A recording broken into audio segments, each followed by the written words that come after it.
الحمد لله الذي هدانا لهذا وما كنا لنهتدي لولا أن هدانا الله. اللهم صل على محمد وعلى آل محمد وبارك وسلم. أما بعد، أعوذ بالله من الشيطان الرجيم. بسم الله الرحمن الرحيم. انما يتقبل الله من المتقين. وقال رسول الله صلى الله عليه وسلم: ان اليسير من الرياء شرك وان الله يحب الاتقياء الاخفياء اذا غابوا لم يفتقدوا وَإِذَا حَضَرُوا لَمْ يُدْعَوْا قُلُوبُهُمْ مَصَابِيحُ الْهُدَى يَخْرُجُونَ مِنْ كُلِّ غَبَرَاءَ مُظْلِمَةٍ أَوْ كَمَا قَالَ رسول اللہ صلی اللہ علیہ وسلم. میرے عزیزو،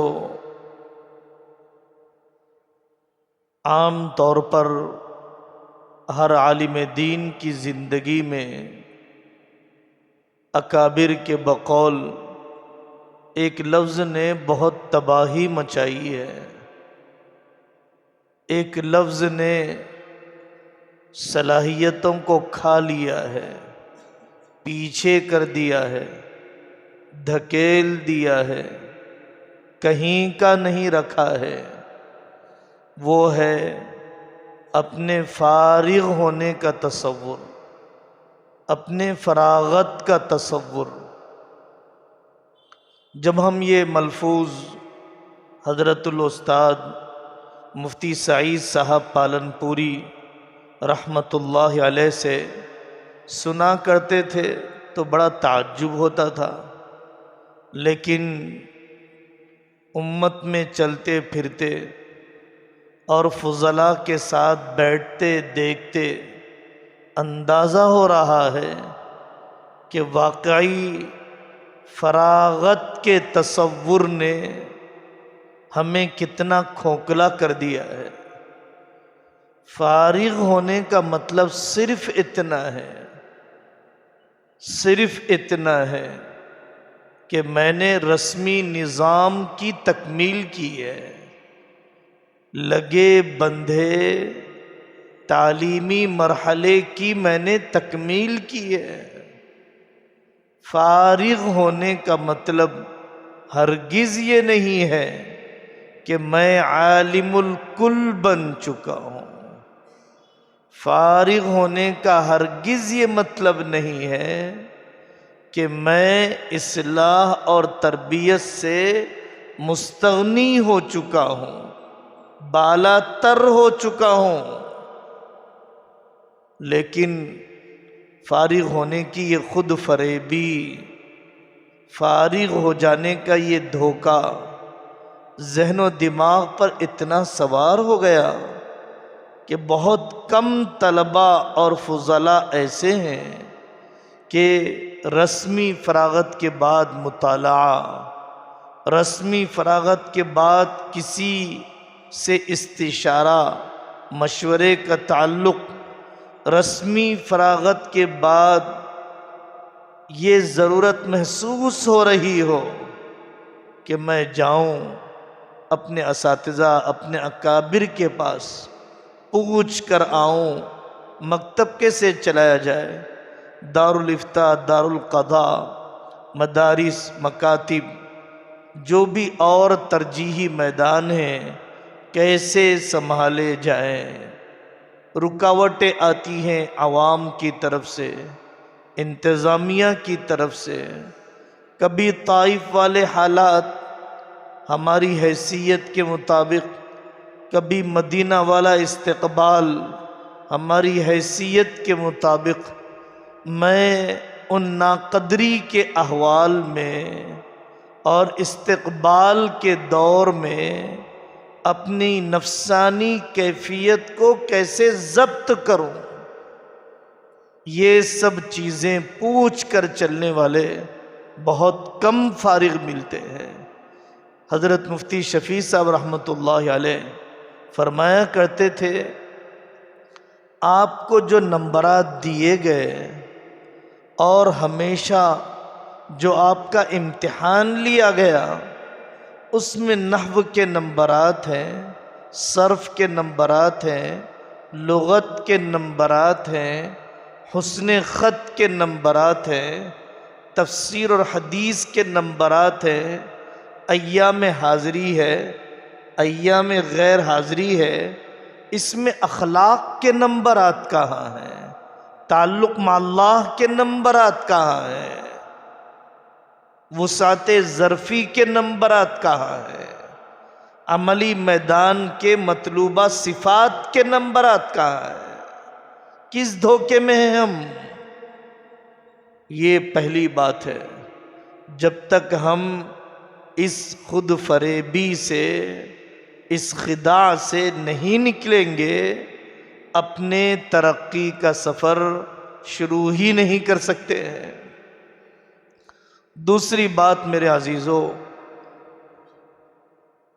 چھوٹے مدرسے بہت بڑے مدرسوں کے مقابلے میں، مرکزی مدرسوں کے مقابلے میں، ملکی سطح کے مدرسوں کے مقابلے میں دارالعلوم دیوبند، ندوۃ العلماء، مظاہر العلوم ہمارے سروں کے تاج ہیں، اکابر کا ورثہ ہے، ہمارے اساتذہ وہاں پر ہیں، اساطین فن وہاں پر ہیں۔ وہاں بھیجنے سے آپ کو روکا نہیں جاتا، وہاں سے استفادہ کرنے پر پابندی لگائی نہیں جاتی، لیکن عادتاً پوری خیرخواہی کے ساتھ آپ سے کہا جاتا ہے کہ آپ کے یہاں جتنی تعلیم ہے آپ اس کی تکمیل کر لیں۔ شخصی نگرانی، خصوصی توجہ جو آپ کو علاقوں کے ادارے میں ملے گی وہ مرکزی اداروں میں نہیں ملے گی۔ خصوصی توجہ، ذاتی نگرانی آپ کو جو اپنے علاقے کے اداروں میں ملے گی وہ آپ کو مرکزی اداروں میں، ملکی سطح کے اداروں میں جانے کے بعد نہیں ملے گی۔ اور عادتاً یہی ہو رہا ہے۔ دیوبند تقریباً ہر سال حاضری ہوتی ہی رہتی ہے، اور طلباء سے، وہاں کے کتب خانوں سے، دکانوں سے، ہوٹلوں سے بات کرنے کا موقع ملتے ہی رہتا ہے۔ طبیعت بے لگام بنا لی گئی، بے قابو کر لی گئی، ایک نئے فن میں اضافہ نہیں ہوا، ایک نئی صلاحیت میں ترقی نہیں ہوئی۔ آنے والے پیسے بننے سنورنے میں، فونوں کی خریداری میں، ہوٹل بازی میں ضائع کر دیے گئے۔ اپنے ابتدائی اداروں سے وفاداری، اپنے اساتذہ کے بارے میں انفعیت کا اعتقاد۔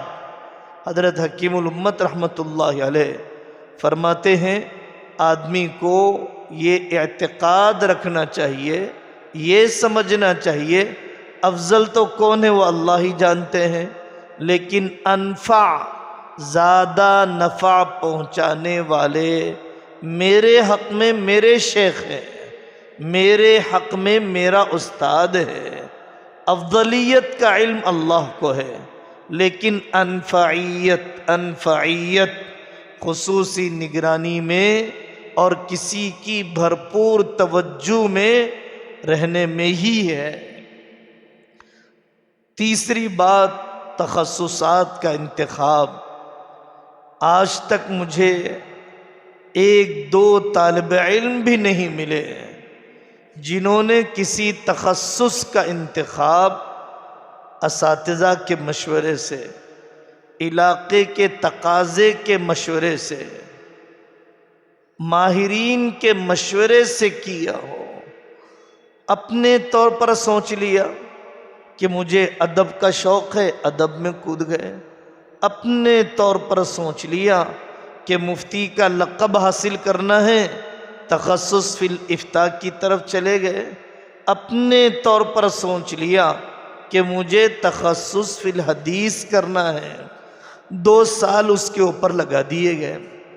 اس سے کوئی انکار نہیں ہے، ہر تخصص اہمیت کا حامل ہے اور ہر تخصص کی کہیں نہ کہیں امت کی ضرورت ہے، لیکن آپ کا ذاتی رجحان، آپ کا تعلیمی پس منظر، آپ کے علاقے کے تقاضے، آپ کے اساتذہ کا مشورہ، بدلتے حالات کے تقاضے، ان سب چیزوں کو نظر انداز کر کے تخصص کا انتخاب کرنا 200% غلطی ہے۔ ہم آنے والے دوستوں سے بے تکلف یہ پوچھتے ہیں، آپ کو کہاں پڑھانے کا ارادہ ہے؟ آپ کو کہاں پر امکان لگ رہا ہے کہ آپ کو پڑھانے کا موقع دیا جائے گا؟ تو آپ جا کر پہلے ادارے والوں سے پوچھیے۔ ہمارے پاس انجینئرنگ پڑھنے والے طلبہ ہوتے ہیں، ڈاکٹری پڑھنے والے طلبہ ہوتے ہیں، ان طلبہ کو انجینئرنگ کے پہلے دوسرے سال میں کمپنیاں آتی ہیں اور کمپنیاں آ کر انہیں بک کر لیتی ہیں، متعین کر لیتی ہیں، مقرر کر لیتی ہیں کہ فراغت کے بعد تمہیں ہمارے پاس آنا ہے، فلانا کورس کر کے آنا، فلانا ٹیلی کا کورس کر کے آنا، اوریکل کا کورس کر کے آنا، جاوا کا کورس کر کے آنا، ہوٹل مینجمنٹ کا کورس کر کے آنا، ایونٹ مینجمنٹ کا کورس کر کے آنا۔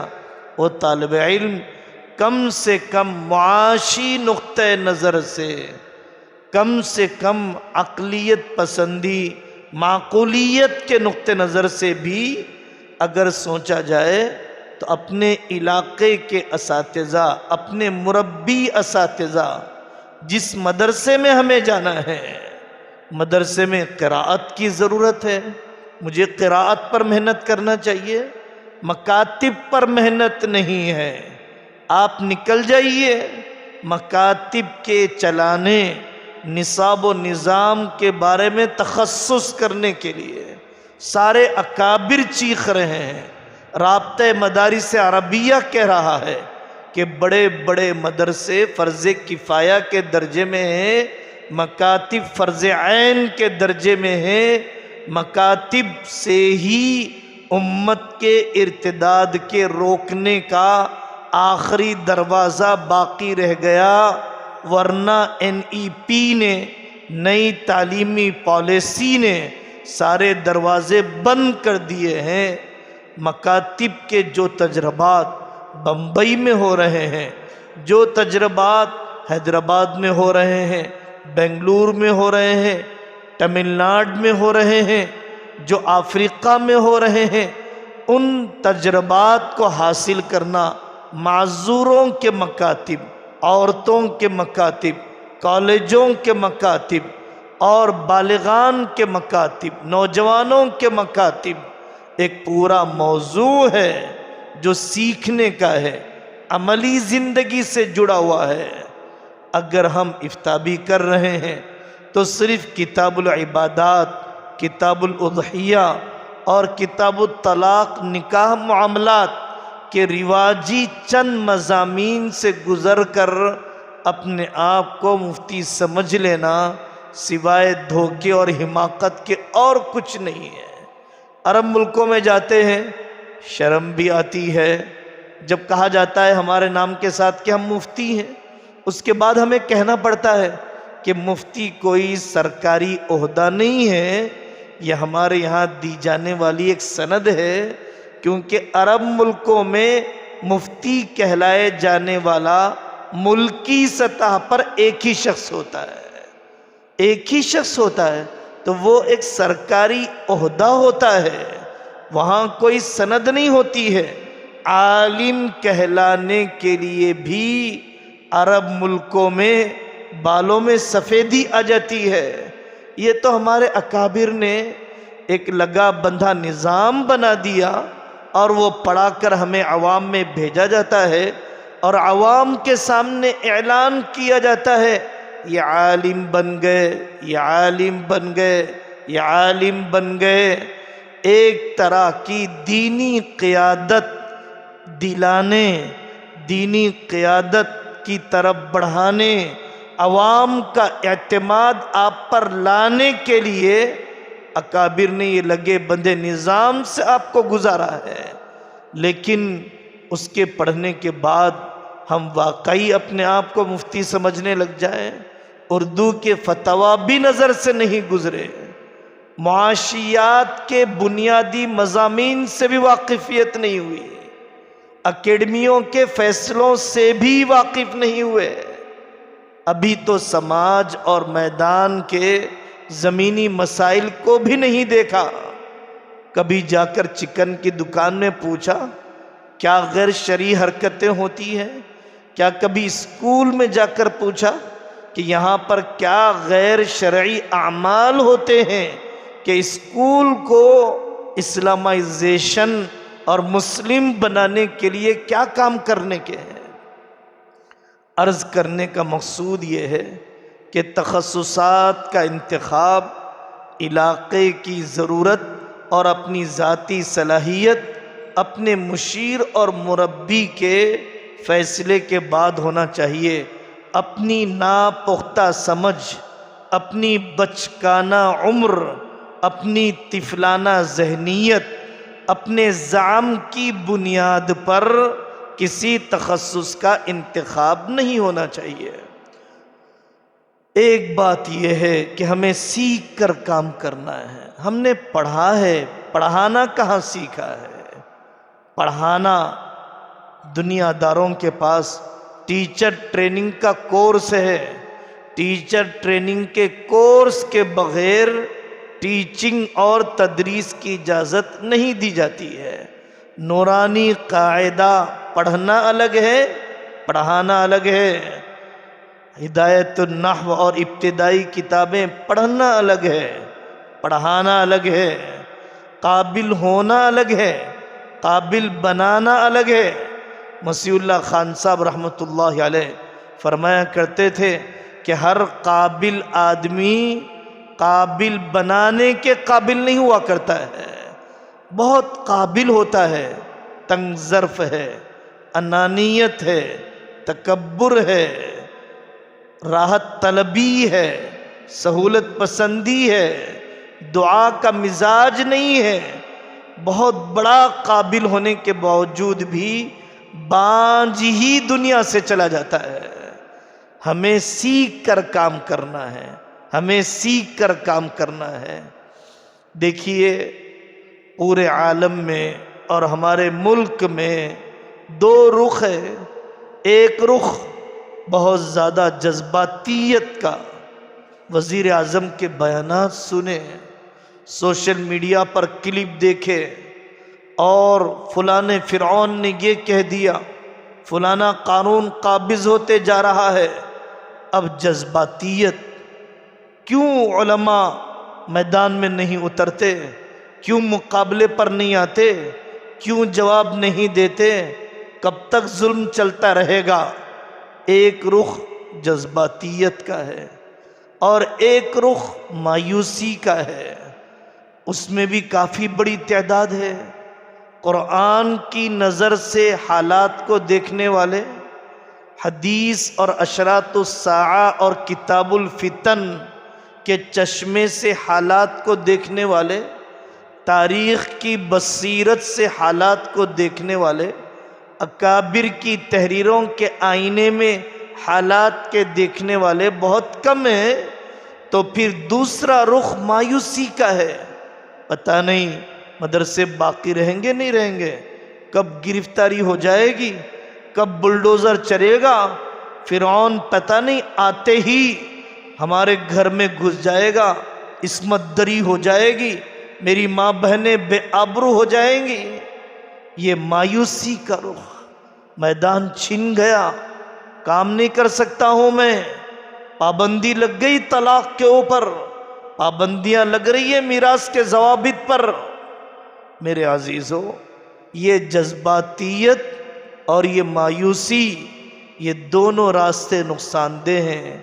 طویل المدت منصوبہ بندی، طویل المدت منصوبہ بندی، پوری شریعت کے زندہ کرنے، پوری شریعت پر مرنے، میرے اور آپ پر وہ حالات نہیں آئے جو محمد الرسول اللہ صلی اللہ علیہ وسلم پر شعب ابی طالب میں آئے ہیں، وہ آپ اور مجھ پر گزرا ہی نہیں ہے جو مکی زندگی میں حضرت آقا صلی اللہ علیہ وسلم کے ساتھیوں پر گزرا ہے۔ ہم تو سوشل میڈیا کے ڈسے ہوئے ہیں، جو چیز نہیں دیکھنے کی ہے وہ بھی دیکھتے ہیں، جو دیکھنے کی ہے وہ بھی دیکھتے ہیں، اور جو نہیں دیکھنے کی ہے دشمن منصوبہ بند طریقے سے۔ ایک مدرسے پر بلڈوزر چلا، لیکن ویڈیو میں نے ہی اتنا فارورڈ کیا کہ کمزور طبیعتیں پست ہمتی کی طرف چلنے لگ گئی۔ فسادات 3000 سے زیادہ اس ملک میں ہو چکے ہیں، بستیوں کو اجاڑا گیا، کاروبار کو تباہ کر دیا گیا۔ فسادات کے کوئی ویڈیوز نہیں ہیں، اس زمانے میں فون کا اتنا رواج نہیں تھا، لیکن ایک آدمی کی ماب لنچنگ کی جاتی ہے، ہجومی تشدد کیا جاتا ہے، ایک مسلمان بوڑھے نہتے کو 4-5 مل کر بڑی بے رحمی سے قتل کرتے ہیں، ویڈیو بناتے ہیں، وائرل کرتے ہیں، ہم بھی فارورڈ کرتے ہیں، اپنے حوصلوں کو توڑتے ہیں۔ قتل تو پہلے بھی ہوا، قتل تو اب بھی ہوا، اور شاید اس کے مقابلے میں بہت کم ہوا، لیکن ہم نے سوشل میڈیا، فون کے استعمال کا غلط اثر اپنی طبیعتوں پر مرتب کر لیا۔ مایوسی اور جذباتیت کے بجائے حضرت علی میاں ندوی رحمۃ اللہ علیہ ایک مرتبہ ندوہ کے طلباء کے درمیان بیٹھے اور فرمانے لگے، آؤ آؤ میں تمہیں اپنا علمی شجرہ بتلاتا ہوں۔ آدمی کو اپنا نسبی شجرہ پتہ ہوتا ہے، میرے ابا کہاں کے ہیں، میری امی کہاں کی ہے، میرا ددیال، میرا ننیال، میرے ماموں، میرے چچا، میرے خالہ، میری پھوپھیاں کہاں رہتی ہیں، کاروبار کہاں کرتے تھے یہ لوگ، کھیتی باڑیاں ان کی کہاں تھی۔ جیسے آدمی اپنے نسبی شجرے کو جانتا ہے، اسے چاہیے کہ اپنے علمی شجرے کو جانے، علمی نسب کو جانے۔ ہمارا علمی نسب حضرت شاہ ولی اللہ محدث دہلوی رحمۃ اللہ علیہ سے جا کر ملتا ہے، ہمارا علمی شجرہ حضرت مجدد الفسانی رحمۃ اللہ علیہ سے جا کر ملتا ہے۔ حضرت مجدد کے زمانے میں NRC کا قانون نہیں بنا، CAA کا قانون نہیں بنا، NPR کا قانون نہیں بنا، ٹرپل طلاق کا قانون نہیں بنا، NEP کا قانون نہیں بنا۔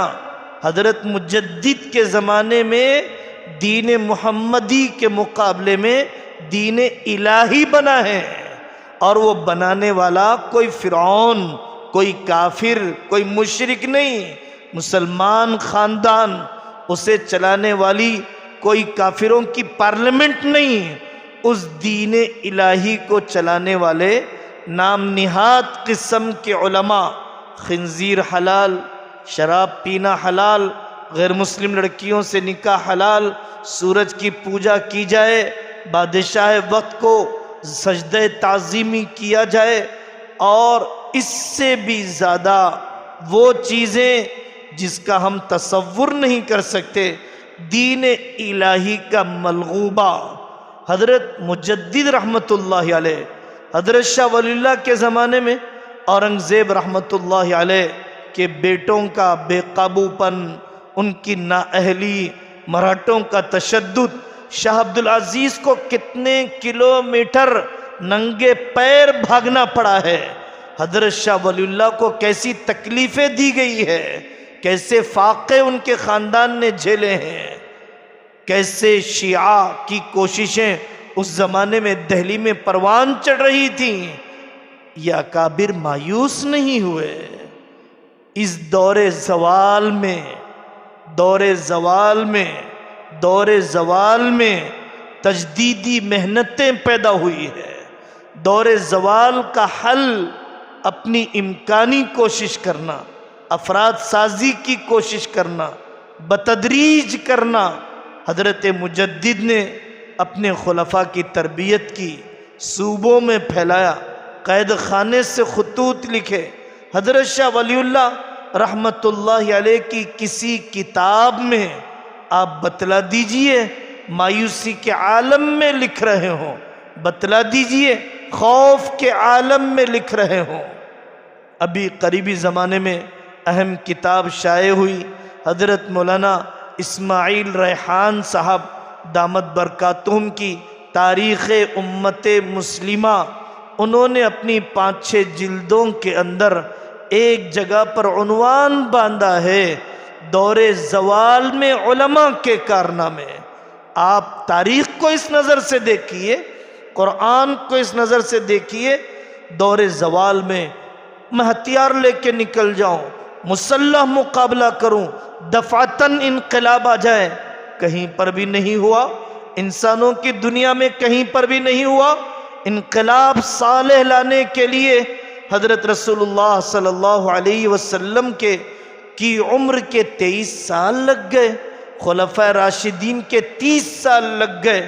ایسی اعلیٰ درجے کی مزکہ مجلہ مربع طبیعتیں، ان کو اتنے سال لگ گئے، ہمیں کتنے سال لگ جائیں گے؟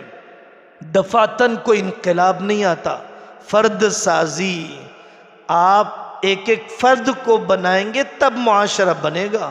اینٹ سے دیوار، دیوار سے گھر، گھروں سے محلہ، محلوں سے شہر، شہروں سے صوبے، صوبوں سے ملک، ملکوں سے دنیا بنا کرتی ہے۔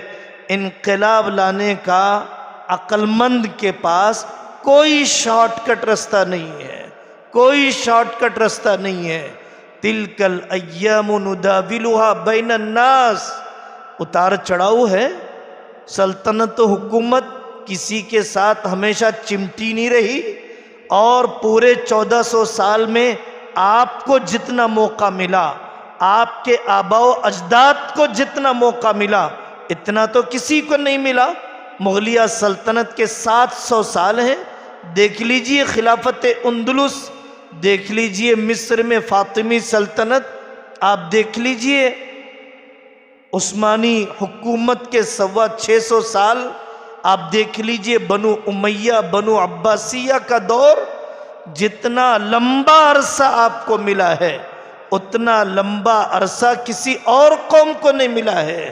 اب جو 12-13 سال سے بیچارے کود رہے ہیں، دندناتے ہوئے نظر آ رہے ہیں، یہ 3-3 ہزار سال دبے کچلے ہوئے تھے اس ملک کے اندر۔ مغلیہ سلطنت، محمد بن قاسم، راجہ داہر محمد بن قاسم کے یہاں پر آنے کی وجہ، یہاں پر کیا جانے والا شودروں پر ظلم، پیر کاٹ دیے جاتے، سینے کاٹ دیے جاتے۔ اگر وہ کپڑا اوڑھ کر نکلتی تھی چھوٹی ذات کی عورت، اگر وہ گیتا پڑھ لیتا، کان میں تیل گرم کر کے ڈالا جاتا۔ سالہ سال ذلت میں دبے کچلے پسماندہ بیکورڈ جو لوگ رہے ہیں، ان کو اچانک کبھی دھوکے پن سے، دھاندلیوں سے، جب کوئی بھکاری اچانک امیر بن جاتا ہے تو نفسیاتی کیفیت ایسے امیروں کی یہی ہوتی ہے۔ وہ اپنی گھڑی دکھانے کی کوشش کرتا ہے، وہ اپنی کار چمکتی ہوئی بتانے کی کوشش کرتا ہے، وہ اپنے نوکروں کو ذلیل کرنے میں اپنی راحت سمجھتا ہے۔ تو جو لوگ پہلے سے دبے کچلے تھے، ان کے اپنے ظلم سہنے، ان کے اپنے ظلم کرنے کی وجہ سے ان کو جب اقتدار مل گیا اس طرح کی حرکتیں ہونے لگ گئی، نامعقول قسم کی حرکتیں ہونے لگ گئی۔ عرض کرنے کا مقصود یہ ہے، بہت زیادہ اس کی تفصیل میں نہیں جانا ہے، آپ کو اپنے ملک کی نفسیات، آپ کو حضرت شاہ ولی اللہ رحمت اللہ علیہ اور حضرت مجدد الفسانی رحمت اللہ علیہ کے منہج کو اچھی طرح، ان کے طریقے انقلاب کو اچھی طرح پڑھنا چاہیے، اس کے ساتھ ہی آگے کے کام ہوا کرتے ہیں۔ حضرت مولانا الیاس صاحب رحمت اللہ علیہ کے اس ملفوظ سے بڑا فائدہ ہوا۔ وہ یہ فرمایا کرتے تھے، جتنا راستہ کھلا ہے چل کر تو بتاؤ، جتنا راستہ بند ہے اللہ کھول کے بتائے گا۔ شریعت کے جتنے حصے پر عمل کر سکتے ہو عمل کر کے بتاؤ، تو جتنی شریعت پر چلنے میں قانونی رکاوٹ ہے اللہ ان رکاوٹوں کو ختم کر کے بتائے گا۔ کیا رکاوٹ ہے تمہیں فجر پڑھنے میں؟ کیا رکاوٹ ہے تمہیں بیعت اور سود سے بچنے میں؟ کیا رکاوٹ ہے تمہیں راتوں کے جلدی سونے میں، شادی کے رسم و رواج کے ختم کرنے میں؟ کیا رکاوٹ ہے تمہیں اپنی بہنوں کو میراث کا حصہ دینے میں؟ کیا رکاوٹ ہے اپنے اسکولوں اور مکاتب کے قائم کرنے میں؟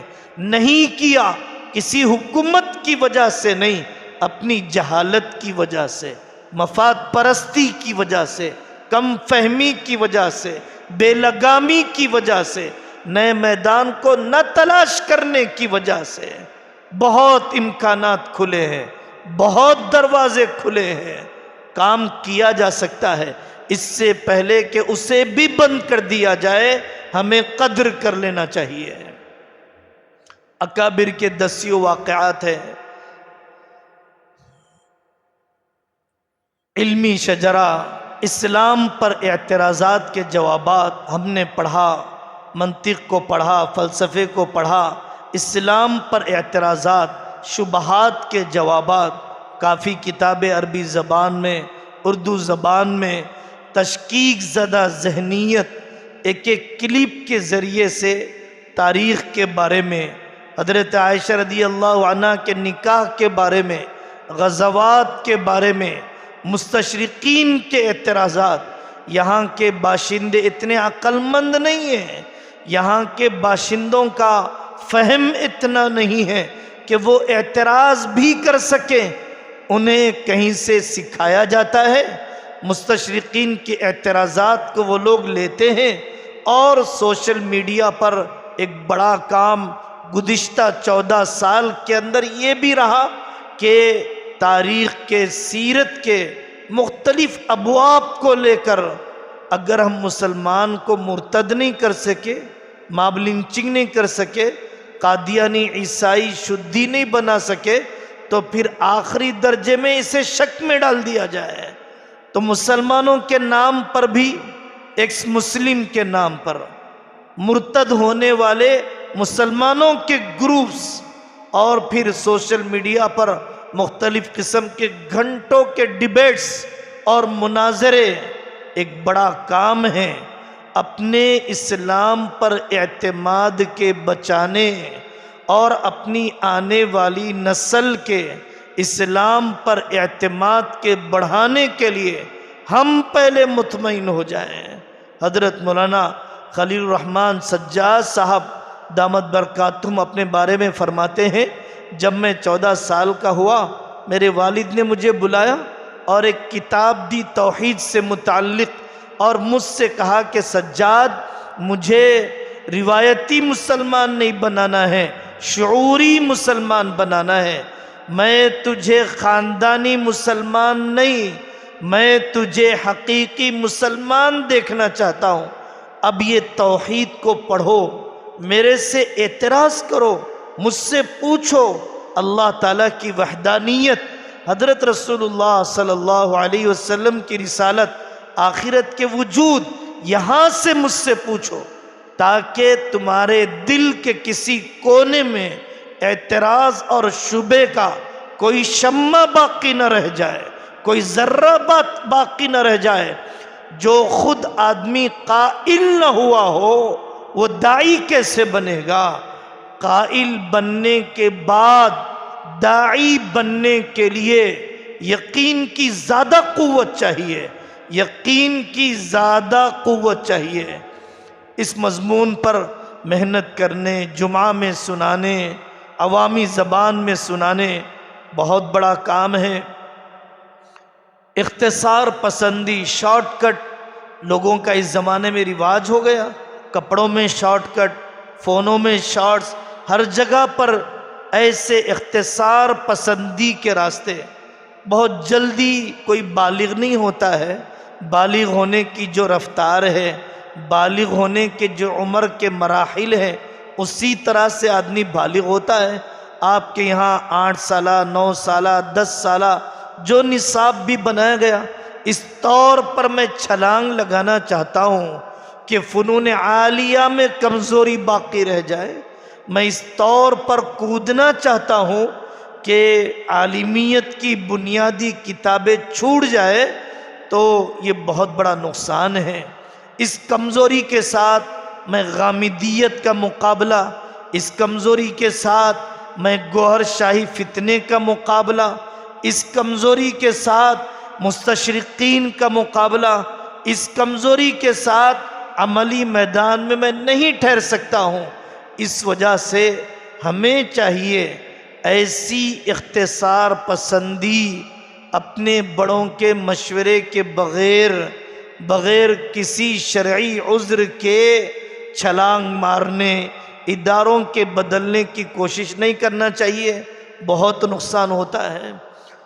میدان عمل میں جانے کے بعد قربانی جب تک نہیں دی جائے گی، ابتدا میں مجاہدات جب تک نہیں کیے جائیں گے، فتوحات نہیں آئے گی۔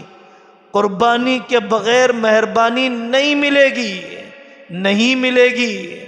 یہ ہمیں سمجھنا چاہیے۔ میدان عمل میں جانے کے بعد فوراً استقبال نہیں ہوتا ہے، کام کر کے منوانا پڑتا ہے۔ آپ استقبال کے انتظار میں نہ رہیے۔ کس کا استقبال ہوا ہے کسی درجے میں، لیکن اپنے مشن پر مضبوطی، اپنے اصول پر استقامت، علاقوں اور ملکوں اور دلوں کو بدلنے کے جذبے۔ کیسے زیادتی ہوئی؟ حضرت امام ابو حنیفہ رحمۃ اللہ علیہ سر پر کوڑے مارے گئے، زہر دے کر قتل کیا گیا۔ اتنا بڑا تاجر، اتنا بڑا مجدد، امام شافعی کے ساتھ ذلت والا رویہ، امام احمد بن حنبل پر جو کوڑے برسائے گئے، حضرت امام مالک کی کلائیاں اتار دی گئی، ابن تیمیہ رحمۃ اللہ علیہ کو قید خانے میں ڈالا گیا، اور کیسے عبد القادر جیلانی پر زیادتی کی کوشش کی ہے وقت کے بادشاہ نے۔ حضرت مولانا حسین احمد مدنی رحمۃ اللہ علیہ کی داڑھی کو نوچا گیا، چہرے پر تماچے مارے گئے، کیسی بدتمیزیاں کی گئیں، اور دیگر اکابر، حضرت قاری صدیق صاحب رحمۃ اللہ علیہ پتھر مارے جاتے تھے۔ ابتدا میں بریلوی بھائیوں کی طرف سے، محبین بھائیوں کی طرف سے۔ قربانی کے بغیر مہربانی نہیں ہے، مجاہدے کے بغیر مشاہدہ نہیں ہے۔ ہمیں اپنے اصول پر، اپنے مشن پر، اپنی محنت پر، اپنے ٹارگیٹ پر۔ جب حضرت امام بخاری کو ان کے اپنے وطن میں بلایا گیا، سونے چاندی نچھاور کر کے پھر واپس نکالا گیا بڑی ناقدری کے ساتھ، لوگوں نے کہا کیا کیفیت ہے آپ کی، کیا حال ہے آپ کا؟ ایک دن بڑا استقبال اور ایک دن ایسی ناقدری۔ امام بخاری نے فرمایا لا ابالی بہذا ولا بذاک اذا سلیم دینی، مجھے لوگوں کی اعزاز یا ناقدری کا کوئی غم نہیں ہے اگر میرا دین محفوظ ہے، اگر میرا دین محفوظ ہے، اگر میرا عمل محفوظ ہے تو مجھے دنیا والوں کی ناقدری کا کوئی غم نہیں ہے۔ ہم مصر کے شیخ حسن حبنکا المیدانی بڑے عالم گزرے ہیں، شام کے بڑے کام کیے، ان کے خاندان والوں نے، بادشاہوں نے انہیں قید خانے کے اندر ڈال دیا۔ وہ اپنے بارے میں یہی کہا کرتے تھے، اذا سلم الدین القویم من الاذى فکل اذن فیما سواہ سلام۔ دین خطرے میں نہ ہو، ہر خطرہ میرے لیے قبول ہے۔ دین خطرے میں نہ پڑ جائے، ہر خطرہ مجھے گوارا ہے، ہر اذیت مجھے گوارا ہے، دین کو اذیت نہ پہنچے۔ استقامت ہونی چاہیے، اکابر کے ابتدائی دور کو پڑھنا چاہیے۔ مناظر حسن گیلانی رحمۃ اللہ علیہ ہندوستان کے نظام تعلیم و تربیت میں لکھتے ہیں، اکابر کی مبتدا کو دیکھنا چاہیے، خبر کو نہیں دیکھنا چاہیے۔ انار کے جھاڑ کے نیچے دو طالب علم اور استاد، دو شخص پڑھ رہے ہیں، اتنے کم سے تو مجھے شروع کرنا نہیں پڑا۔ نظام الدین بستی کی چھوٹی سی مسجد میں چند میواتیوں کے پیچھے ایک شخص اپنی صلاحیت کو کھپا رہا ہے، اتنے گرے پڑے لوگ تو مجھے نہیں ملے، اور ان سب کے امام اور ہمارے آقا محمد رسول اللہ صلی اللہ علیہ وسلم نے وحشی کو نبھایا، ہندا کو نبھایا، ابو سفیان کو قریب کیا، اکرمہ کو نزدیک کیا، حبار ابن اسود کو اسلام کی دعوت دی۔ مجھے اور آپ کو تو کوئی حبار ابن اسود نہیں مل رہا ہے۔ عوام کچھ بھی غلطی کرے وہ معذور ہیں، اس لیے کہ وہ عامی ہیں۔ آپ کچھ بھی غلطی کریں، کوئی بھی نامناسب رد عمل اگر آپ کا سامنے آتا ہے تو آپ مجرم ہیں۔ آپ کا عالمانہ وقار، آپ کا عالمانہ فہم، آپ کا عالمانہ ظرف، آپ کا عالمانہ حلم عوام الناس کے مقابلے میں بہت اونچا ہونا چاہیے۔ اگر میں بھی اتنا ہی اتر جاؤں جو عوام کی سطح ہے، بڑے کام، بڑے جسم والوں، بڑے گھر والوں، بڑی گاڑی والوں، بڑے خاندان والوں سے نہیں ہوتے ہیں، بڑے کام بڑے ظرف والوں سے ہوتے ہیں، بڑے کام بڑے ظرف والوں سے ہوتے ہیں۔ اللہ تعالیٰ کی مدد آتی ہے، راہیں کھلتی ہیں، لوگ مسخر ہوتے ہیں، قلوب متوجہ ہوتے ہیں، مخلص اعوان و انصار ملتے ہیں۔ آپ استقامت کے ساتھ تو چلیں۔ ابتدائی دور میں اکابر نے جتنی قربانیاں دیں مجھے اور آپ کو نہیں دینا پڑے گا۔ ان کی قربانیاں جب سامنے ہوتی ہیں تو اندازہ ہوتا ہے کہ مجھے اتنے تو جتن کرنے نہیں پڑے، اتنے فاقے تو نبھانے نہیں پڑے۔ ایک مرتبہ ایک صاحب پڑوسی ملک کے مرکز میں طبیعت خراب ہو گئی تو آ کر وہاں کے بڑے بزرگ سے کہنے لگے، حضرت مجھے آپ گھر بھیج دیجئے، میں گھر میں مرنا چاہتا ہوں، یہاں تبلیغ میں مرکز میں نہیں مرنا چاہتا، آپ مجھے جلدی گھر بھیج دیجئے، جلدی گھر بھیج دیجئے۔ انہوں نے کہا، بیٹا پریشان نہ ہو، تو گھر جا کر ہی مرے گا، یہاں پر مرنے کے لیے نہ جانے کتنے سال سے دعائیں کی جا رہی ہے۔ اللہ کے راستے کی موت کے لیے، خدمت دین کی موت کے لیے سالہ سال دعا کرنے پر بھی قبول ہو جائے تو ان کا کرم ہے۔ تو کیا جو بچنا چاہتے ہیں ان کو اللہ اپنے راستے کی موت دے دے گا؟ قسمتیں چاہیے انبیاء کی، قسمتیں چاہیے اولیاء کی کہ اللہ کے نام پر فاقے آنے لگ جائیں، اللہ کے کام پر فاقے آنے لگ جائیں۔ اتنی اچھی قسمتیں بہت کم کی ہوا کرتی ہیں۔ نجم الدین ایوب کے زمانے میں عز بن عبد السلام رحمت اللہ علیہ انبن ہو گئی، جلاد نکلا۔ عز بن عبد السلام سے ان کے بیٹے نے آ کر کہا، ابا جی جلاد آ رہا ہے آپ کی گردن مارنے کے لیے۔ اطمینان سے بیٹھے ہوئے تھے۔ عز بن عبد السلام رحمت اللہ علیہ نے فرمایا، بیٹا ان اباک احقر من ان یقتل فی سبیل اللہ، تیرا باپ اتنا اچھا نہیں ہے کہ اس کی جان اللہ کے راستے کے لیے قبول ہو جائے۔ تیرا باپ اتنا اچھا نہیں ہے کہ اس کی جان اللہ کے راستے کے لیے قبول ہو جائے۔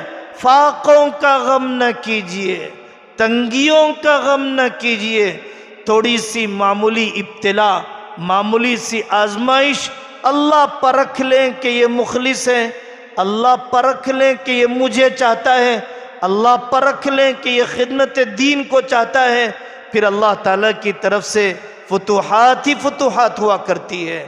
اللہ تبارک و تعالیٰ ہم سب کو آخری سانس تک اکابر کے مشورے، زمانے کے تقاضے، ترجیحی کام سیکھ کر کرنے کی توفیق عطا فرمائے۔ قدموں کے پھسلنے، طبیعتوں کے بکھرنے، زمانے کے حوالے ہو جانے، صلاحیتوں کے ضائع کرنے، دنیا طلبی میں بہنے سے اللہ تعالی ہم سب کی حفاظت فرمائے۔ وآخر دعوانا ان الحمد للہ رب العالمین۔